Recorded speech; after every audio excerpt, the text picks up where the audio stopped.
మాట్లాడుతున్నాడు ఇన్సిడెంట్నే అజయ్ మాట్లాడి మీరు మాట్లాడేది. ఇప్పుడు ఆయన అజయ్ మాట్లాడుతా పెట్టుబడులు వచ్చేస్తున్నాయి, విధ్వంసం జరిగిపోయింది ఇక్కడ ఎన్నాళ్ళు అన్నాడు.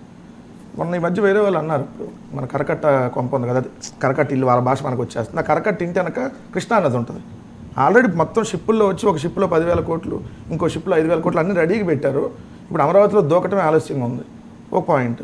రెండోది ఇన్విటేషన్ గురించి జగన్మోహన్ రెడ్డి గారికి ఇన్విటేషన్కి సంబంధించి మాట్లాడుతూ రాయపడ్డారు గారు చాలా దారుణంగా మాట్లాడారు.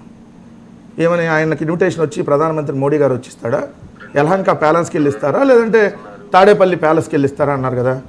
మీకంటే ఇన్విటేషన్ అవసరంలా.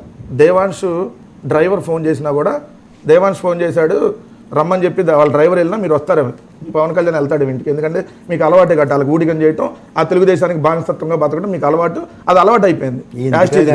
రెండు ఉండండి సార్, ఏందండి ఉండండి, ఉన్నారు మీరు కాదు, లేదంటే ఏమన్నా చాక్లెట్ ఇస్తే సమన్లు ఏమన్నా ఇచ్చారా అంది. ఏమంత తల పొగరెక్కి ఉన్నారా? నేను కూడా అనొచ్చు కదా, ఒకళ్ళని పెళ్లి చేసుకొని విడాకులు ఇవ్వకుండా ఇంకోళ్ళకన్నా కాపురం చేస్తే తప్పగా నేను కూడా తప్పండి. నేను పవన్ కళ్యాణ్ అంటున్నా, నేను డైరెక్ట్ పవన్ కళ్యాణ్ అంటున్నా, నేను పవన్ కళ్యాణ్ అన్నా.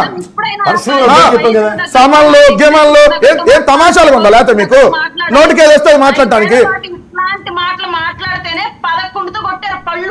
అవును అవును, మన 2 చోట్ల భీమవరంలో ఈ చంప లేదంటే కాదు గాజువాకలు ఆ చంప అందుకని వాయించారు. మీరు కూడా పద్ధతిగా చాక్లెట్ ఇచ్చారు, సమన్లు ఇవ్వలేదు, అంత తల పొగరికి మాట్లాడుతున్నారా? అంత పొగరికి మాట్లాడుతున్నారా తలకి? ఏదైనా ఇష్టం వచ్చినట్టు మాట్లాడుకోవచ్చు, నేను మహిళ కాబట్టి అంటే ఇక్కడ కుదరదు డిబేట్ లో. సో ఏం మాట్లాడినటువంటి మాటలతో మాట్లాడుతున్నాండి. లేదండి చాక్లెట్ ఇస్తే తప్పేంటి, సమన్లు ఇచ్చారా అంత మరి నేను కూడా అవచ్చు కదా అదే మాట్లాడతా. ఇందాక ఆయన మేధావి మాట్లాడతా ఏకలు బేకలు ఇయ్యా డిబేట్లో. అమరావతినే ఆయన తెలుగుదేశం ఆయన చంపేసామంటాడు, ఈయన ఏకలు కూడా పేకలేరు మీరు అంటారు. ఓ మహిళ పక్కనే ఉంటారు, సబాష్. మనకు అట్లాంటివన్నీ మాట్లాడితే వెంకటరెడ్డి మాట్లాడితే తప్పు. ఇది మన వాళ్ళకి సంబంధించి. ఈయనకి ఇన్విటేషన్ కూడా ఇవ్వలేదంట, మేసాలకు రంగు వేసుకొని తెల్ల పంచులు వేసుకొని వెళ్ళాడు. ఏదో ఆడ వాటర్ బాటిల్లను భోజనాలు పెడతారు, నువ్వు వెళ్తావేమో. జగన్మోహన్ రెడ్డికి అటు కాదు కదా, నీకంటే పని పాట ఏముండదు. పిలిచిన పేరంటానికి కూడా ఎగేసుకొని పరిగెత్తా ఉంటావు, నీకు అలవాటే. అందరు మనుషులు అట్లా ఉండరు, నీలాగా బతకలేరు కదా నీచంగా.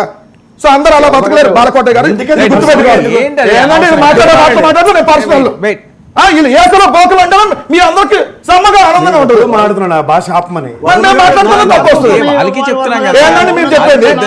మీరు చెప్పేది అమరావతి ఏక బేకలేదు, మోక బేకలేదు, ఇదే డిబేట్. ఆయన కనీసం విభజన చట్టం అంటే ఏం తెలియదు. విభజన చట్టం అమరావతి రాజధాని డిక్లేర్ చేశారంట. ఏం చదువుకున్నా నీకు జ్ఞానం ఉందా? ఒకసారి రా, 5వ వేస్తే నా పక్కన కూర్చో, చెబుతా. విభజన చట్టంలో రాష్ట్ర రాజధాని చెప్పండి. పనికి మళ్ళీ విభజన చట్టంలో రాష్ట్ర రాజధానిని శివరామకృష్ణ కమిటీ ఒకటి వేశారు. శివరామకృష్ణ కమిటీ ప్రకారం రాష్ట్రంలో ఏమేమి ఉండాలో నిర్ణయించారు. ఆ కమిటీ ప్రకారం రాష్ట్ర రాజధాని ఎక్కడ ఉండాలో నిర్ణయించుకునేది రాష్ట్ర ప్రభుత్వం.